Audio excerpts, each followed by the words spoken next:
It's Tehachapi time. Key Budge, Corey Costello, Greg Garrett. Guys, how are you? Doing good, Key. Thank you. Hey, once again, the last episode we talked about the, impromptu nature of how we put some of these topics together.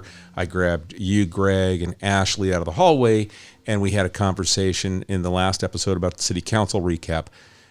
Since then, we've had something else occur, and now I've grabbed you and Corey so we can discuss this a little bit further and share the information that we do have available regarding what the CDCR announced here this week and, what it means to us and the community. Yeah, so the state of California announced yesterday on their website, they didn't reach out to the City of Tehachapi or California City for that matter. I know that for a fact. And they announced that they're going to be closing Facility D at CCI and the entire prison next year in California City. So this is going to have a negative impact on the entire East Kern region. So you mean that California City wasn't contacted because you were able to pick up the phone and call them? Yes, I talked to their city manager, Jim Hart. It's amazing. It's amazing, isn't it? It's really a failure. And there still has been I just got off the phone about an hour ago with our Assemblyman Vince Fong. They're barely even giving him information about what's happening and being very keeping everything close to the vest for some reason and keep citing, well, we're going to get the details in the governor's budget next month. What happened to open government? Yeah, and right. So even our Assemblyman in Sacramento cannot get clear answers from CDCR or even the CCPOAs, which is the police, the corrections officers union, who is kind of usually informed on this, is sort of in the dark a little bit as well. So, well, the opening statement in their press release, if you will, on the website, was incredibly vague about some of the critical points of there will be a community resilience plan and employee workforce plan, and it didn't further at all on the substance of what's critical in this, other than announcing, what they plan to do with closures and deactivations, the software deactivation. Yeah, assistance is the first thing they go with. And unfortunately, when you look at, and this is the same argument that they try to make in Kern County with oil production, they say, don't worry, we'll just train you to be renewable energy workers. The problem is there's not that many renewable energy worker jobs available, and they don't pay close to what the oil pays. Same with corrections. Corrections is a very lucrative career in California, whether you're a CO, whether you're a counselor, go down the list. You just don't retrain somebody to do another job and make the kind of living that you make as a professional in law enforcement, frankly, with corrections. Yeah. Listen, I understand the desire to balance your budget. But at the state of California, just 6 months ago, they had a $97 billion surplus, and now I heard it's a $25 billion deficit, and we're all over the board, and we have these new laws that have been passed for rehabilitation, who goes to prison, who goes to jail, and go into Walmart, steal $900 worth of stuff and walk out and not even get a ticket. And so this giant experiment that we have going on, I think we're going to fail. We need to rip the Band-Aid off, and we need to understand what's really broken here so that we can work together and not be hijacked by special interests and figure this out together and working with the communities. You can't just put out these press releases and not even put the City of Tehachapi's name, just put CCI Facility D. Yeah. Well, what does that mean? Well, to us, we know what that means, but to the rest of the world, they're just sugarcoating things, and working with local government is imperative. Well, even with the press release that talked about the closing of Chuckawalla, for a small community in Blythe, which will be hugely impactful for it is their economy. Right.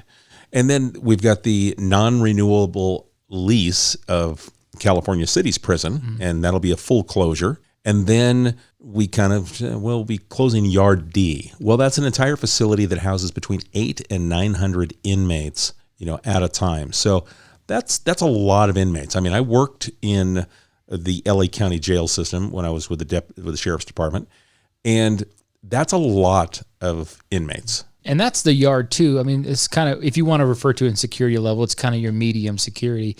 That's the yard where a lot of the programs take place, where a lot of the rehabilitation does take place. I was speaking with Council Member Pogencord yesterday, and she is at the prison every week with part of her church, and they go and they have services with the inmates, that's all on the D facility, and that all goes away. That's where a lot of that. So, and then that's where a lot of the money that goes back into the community in Tehachapi, whether it's the inmates doing fundraisers and they do that on D. So that all goes away too. So I think it's more than just numbers. There's that yard is important, and it will, that sort of outreach to the community is gone, and that those rehabilitation efforts are gone as well. It's not just as sterile as, putting the inmate on a bus and moving him to a different prison somewhere within the state of California. It affects communities. And really, at the end of the day, it's about families. And if you think about what's going on here, the root of all of this is the lack of families and the education and all those things. We need to recalibrate ourselves so that we stop putting Band-Aids and we go back to where our roots were when we were so great. And this is the second one we've had. This happened a year ago. We were told the level 1 yard was being closed. Again, no notice from anybody. Even got a quick text message from Senator Grove as they get ready to prepare the governor's budget. Same story. This happened. And then we kind of knew. I think the folks at CCI were hoping that wouldn't be the case. They really spent the last year that came on this podcast. They were touting the programs they have, the access, the training they've been able to start to do in that the shuttered facility, and how important Tehachapi is to the overall health of CDCR. And I think we all kind of deep down believe, though, this day was coming. And so sure enough, it's here. And that announcement was made for the second facility. And it could be a matter of time before the entire facility, just the way, the trend things are happening in this state. Death by 1,000 cuts, if you will. And, I got a chance to really look at a lot of this there is some budget motivations to this. And there are, quite frankly, a lot of political motivation to this as well. Did a lot of reading last year when the first closure was made. And some of the information that the state is using to sort of guide these decisions is based in, frankly, political rhetoric from groups that don't believe in incarceration. They don't like the disproportionment of minorities incarcerated, and the makeup of the COs being usually, they don't like that as a career choice, just like they don't like oil as a career choice. And so again, there's this push to get rid of that as a career option. And you do that by basically limiting the opportunities to do that. You're not exaggerating, because that was in a state-released document. Yeah, it was a those study they statements cited. You're making. Yes, a study and I was literally trying to find it. We're having some computer issues at City Hall today, and I was trying to find that study. I had the link saved, but yeah, it just really pointed out that this is a career that is prevalent in, for the most part, Caucasian conservative communities across the state of California. And so, therefore, this is not a acceptable career path for the state should, frankly, sponsor. So that is what that study says, and that leaned into a lot of the decision making, at least in last year's round of closures. So we try to keep this podcast non-political, if you will, but it's hard not to bring that into the mix, because that's what the state is using to help them, guide them to these. And hopefully I can find the link. We can maybe put it in the show notes. Yeah, I'd like people to actually read that.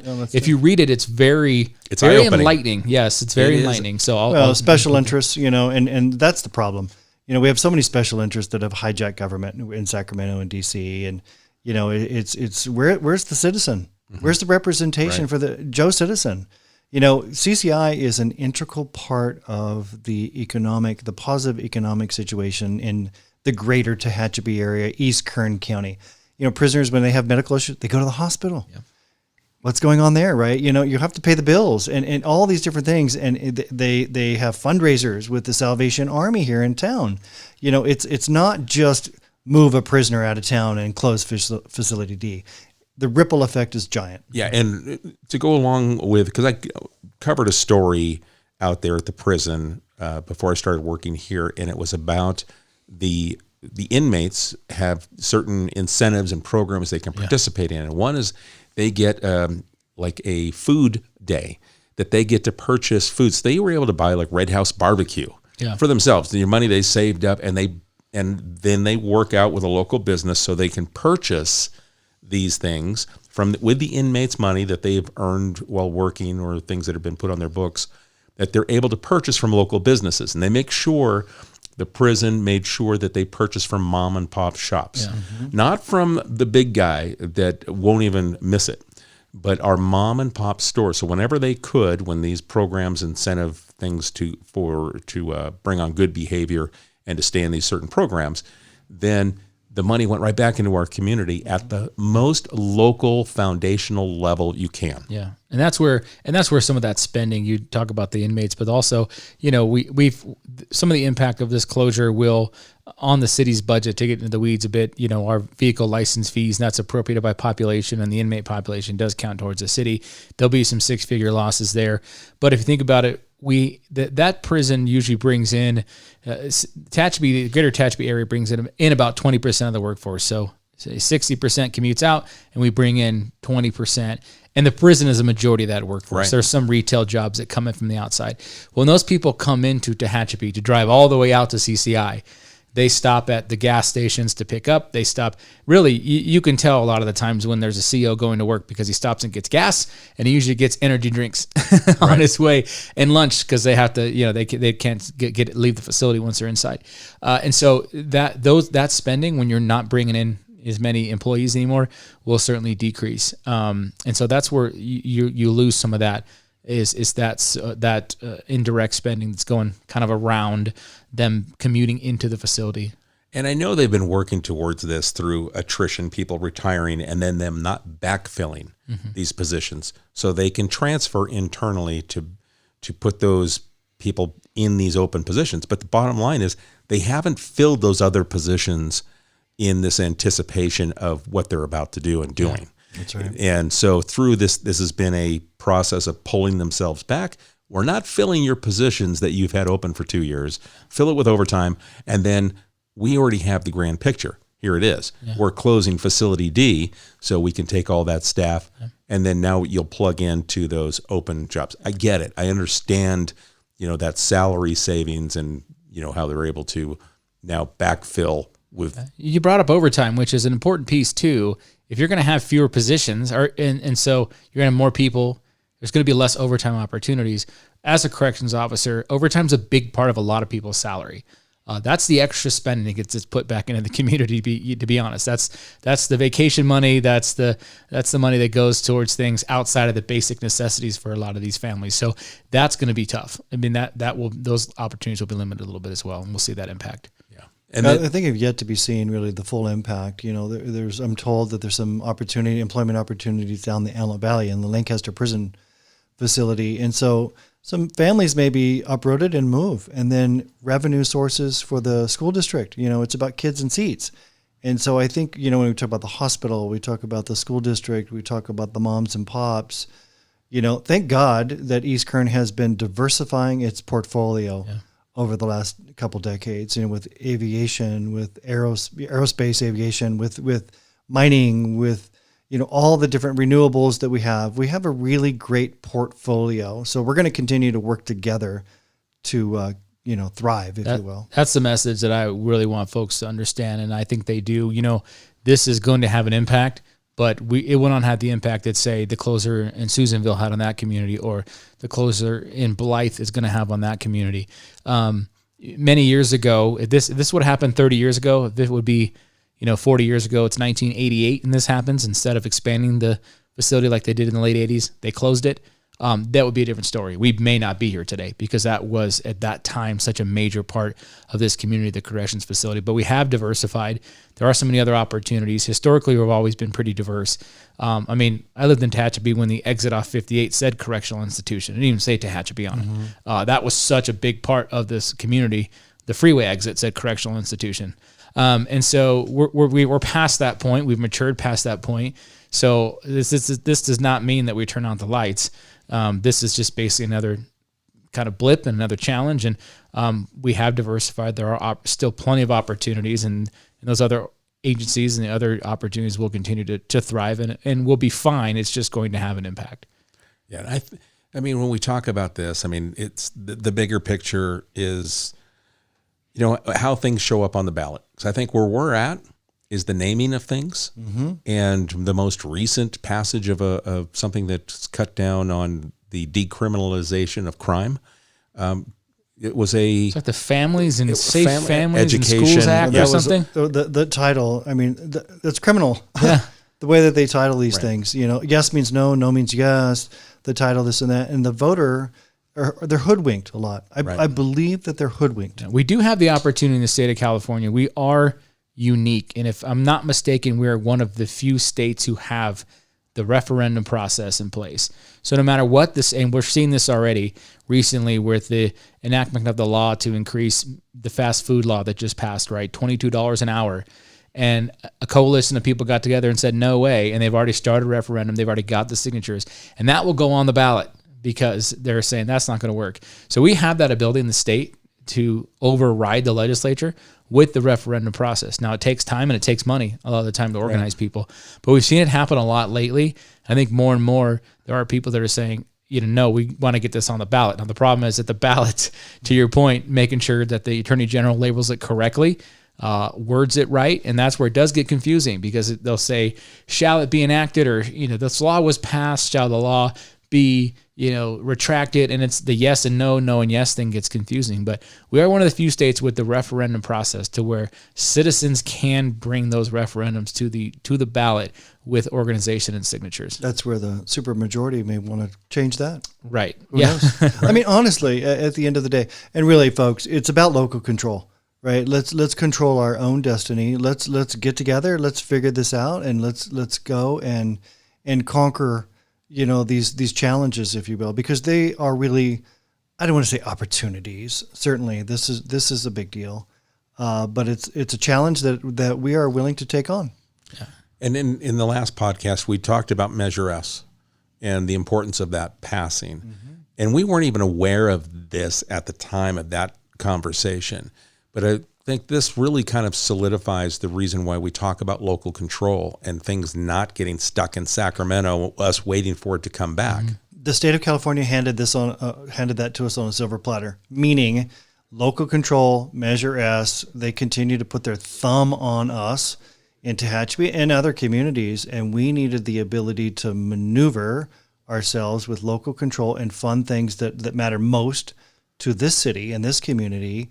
And the state of California, they feel like they've left the citizens behind.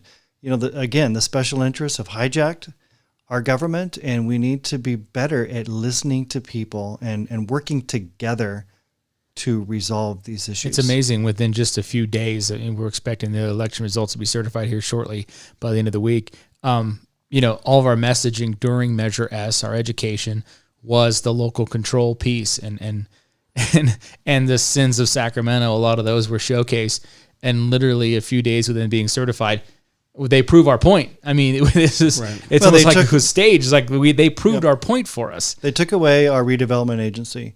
They convinced the voters to pass the gas tax, and then they immediately go with the special projects that they have in the north part of the state, and then the state water project. We can't deliver water to farmers, and then we have high-speed rail that was, $30 billion, and now it's a couple $100 billion, or I don't even know. We've got people that want to invest on the north side of Tehachapi, but they hesitate because the high-speed rail may come through there. Yeah. Stop me now. We could go on and on and on with all these silly examples, and they're really just silly examples. And if you go into them too, you'll see. I mean, not only do we not have the state water project water fix, but just those recent storms we had, 21,000 acre feet of water was sent to the ocean. So we're in a quote-unquote historic drought, and we have a storm, and 21,000 acre feet are allowed to flow to become salt water, which is never potable and usable again because they voted down desalinization plants in other places too. So there's all these other things happening behind the scenes that are feeding these problems. And then even back to the correctional facilities, you're going to see studies, and you're going to see all kinds of patting on the back the next couple of years about how much less recidivism there is in the state of California, fewer prisoners, acting like everybody decided just to stop being a criminal. And the reality is, when you stop prosecuting for certain things, no longer is considered a jailable offense, and then you basically close down opportunities to jail people, then you're just going to say, well, we just don't have the room. Sign this piece of paper, promise you'll be good, and check in with a parole officer or a probation officer every few weeks. That's kind of what it's going to happen. So you're going to see these stories. I just wonder where all the homeless people came from. Yeah. Go down to Bakersfield. Go downtown Bakersfield. Where did those people come from? Mm-hmm. They should have been in programs, maybe in jail, maybe in prison. I don't know. I'm not that expert, but one thing begets another. Yeah. And a lot of those issues are centered around the lack of treatment that, again, when you have facilities that have these rehabilitation projects, programs, you have the drug classes, and then you get rid of those facilities, then you don't have those anymore. And people aren't being treated for their addictions and their issues. So that's where we stand. There are people that need help. I mean, make no mistake, right? And we have an obligation to help them, whether young or old, or, addicted to alcohol or drugs, different things. We have an obligation as a society to help them, not just push them out. There will be a pendulum swing. And this is why I think part of this is brought as they're just taking the facility offline. They're not closing it. They're just taking it because, and even in the press release that was written yesterday, did mention that they're just deactivating the Yard D and the D facility in Tehachapi because maybe we'll need it one day because of a natural disaster or something else. So that's really kind of a CYA moment for the state. That's silly. Yeah. Do they believe someone's going to believe that? But it's that kind for of a moment. It's that CYA moment for the state to where when this becomes out of hand and there is a desire and more prosecution and more people are back in the prison system, they will be able to turn those facilities back on. But then at that point, do they have the people to work them? This is a giant experiment that's not going well. Yeah. It's not going well. Now, with the conversations with Senator Grove's team, Assemblyman Fong's team, I know they were scrambling to get more information. And what was the sense that they were able to give back? I mean, was it frustration or what? Where were they at? Because they were in the dark right until just an hour or two before, right? We all know where Senator Grove and Fong stand politically, that's for sure.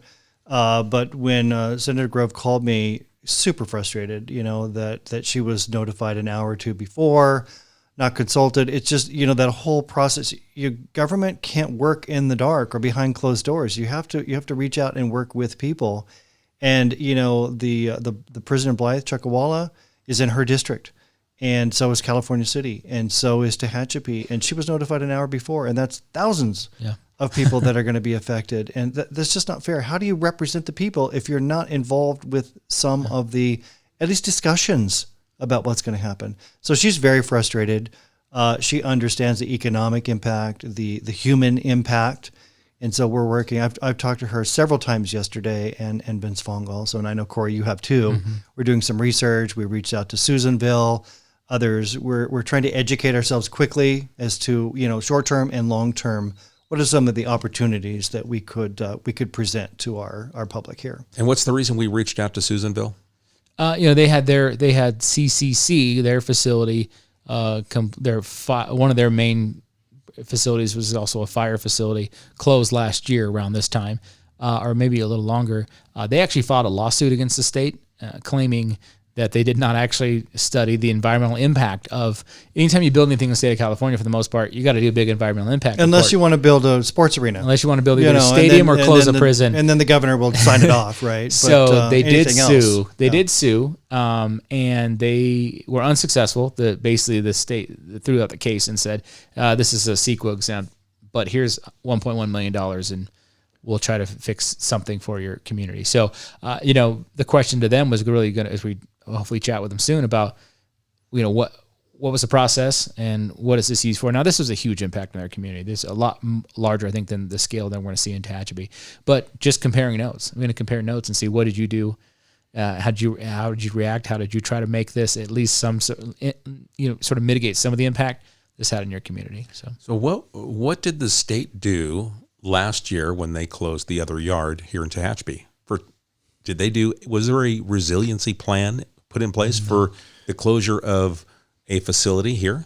Well, it was in the press release. The resiliency plan was in their press release. To my knowledge, nothing. Zero. I'm hoping that CCI and Warden Cates, great guy. He communicates well with the city and with myself and others. Great leadership out at CCI. I'd have to talk to him about that, but to my knowledge, not much, if anything at all. No, I've heard zero. And this is the same. That's what my takeaway from this. There was no conversation, after last year that Tehachapi were looking out for the local and the local economy, and this is what we're going to do to infuse, Yeah. more into, to replace what was taken away. Pretty words and numbers. I mean, I fear that it's fluff. Yeah. It's no like the substance. fog. It rolls in and it rolls out. We've tried to find out, and the state says, well, talk to your locals. Yeah. What does that mean? Talk to who local, right? You're the one that made the decision. Why don't you tell us? And then when we talk to the locals, they say they're not talking to us. Right. When we talk to Senator Grove, she doesn't know either. Everybody is in the dark. If you have oh my gosh, this is frustrating. If you have for example, they want to throw that back to the job training thing. Oh, we'll have some job.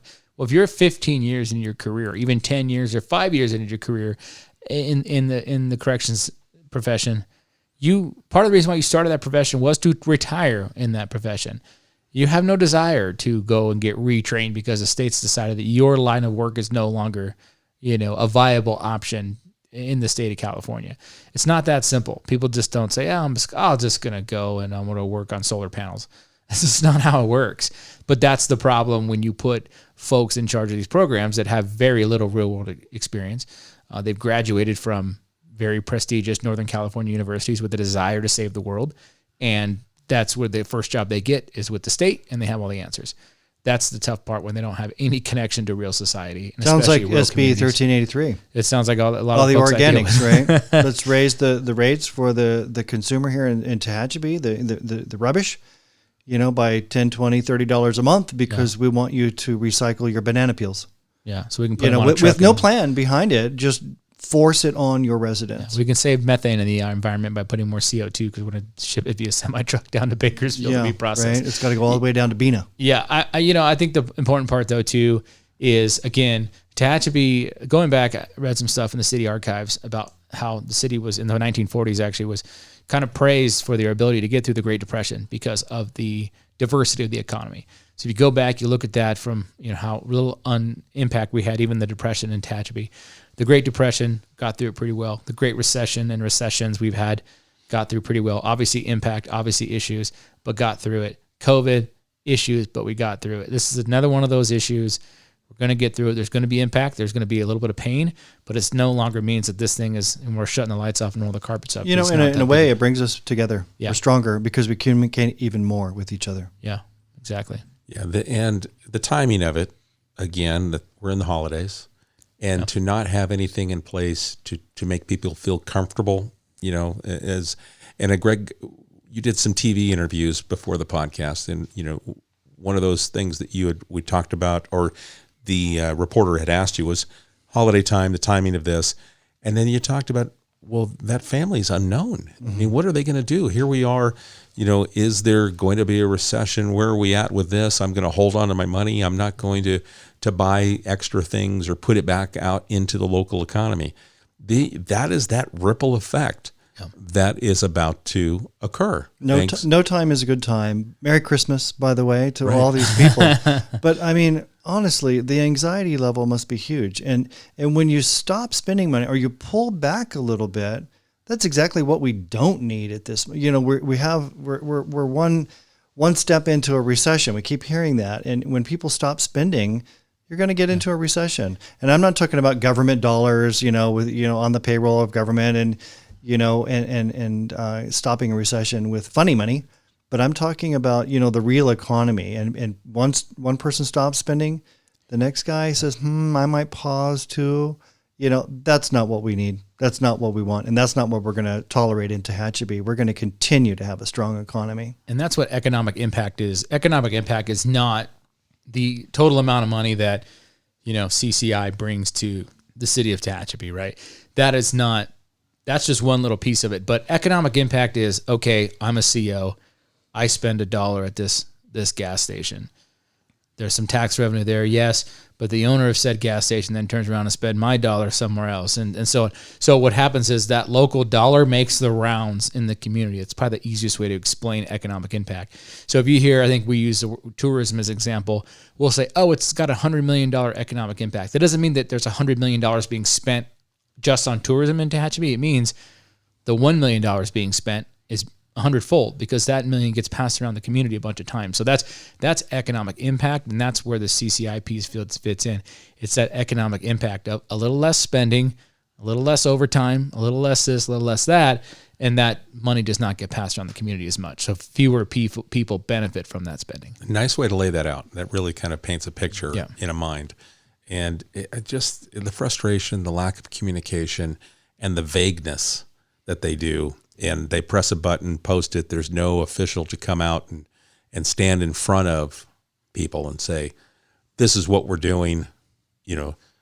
There's nothing. No public meetings. I mean, to build a choo-choo train in the hills, they had 18 public meetings and wanted everybody's input on this thing that's going to have a major impact if it ever, like to Greg's point, it can barely get off the ground as it is. But there was zero public meetings. There was zero, hey, we're thinking about this. I think they kind of knew what their answer would be. But sometimes you got to face that firing squad, and they refused to do. There was no input to a major decision like this. Well, all right. So Senator Grove's team, Assemblyman Fong's team, they said if they hear anything new and important, they'd get back to us. Right. Yeah. So that's kind of where we're at. We're waiting to see. We're discussing this based on the vague information posted and then also confirmed through CDCR, our local warden, who was able to confirm once this was released. And there's a lot of unknown, but we do know that the unknown is not positive. Yeah, and we're looking at our financial situation. Thank God again for Measure S. Thank you for the trust with the voters. But certainly we're going to take a more than six-figure hit here with our budget locally. And what does that mean? That means, less of something or reallocation. I don't know, but we're looking at that, and we're going to try to assess that real quick. So there's short-term and also long-term. That's correct. That we have to plan for. Yep. Okay.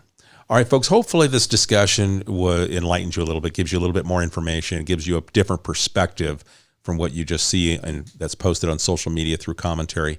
There was a lot of emotion today, and there was a lot of venting and discussion that took place with the three of us and with other people. So we got a much more calmed down version today. On this discussion point, I can't use naughty words on the podcast. So that's true.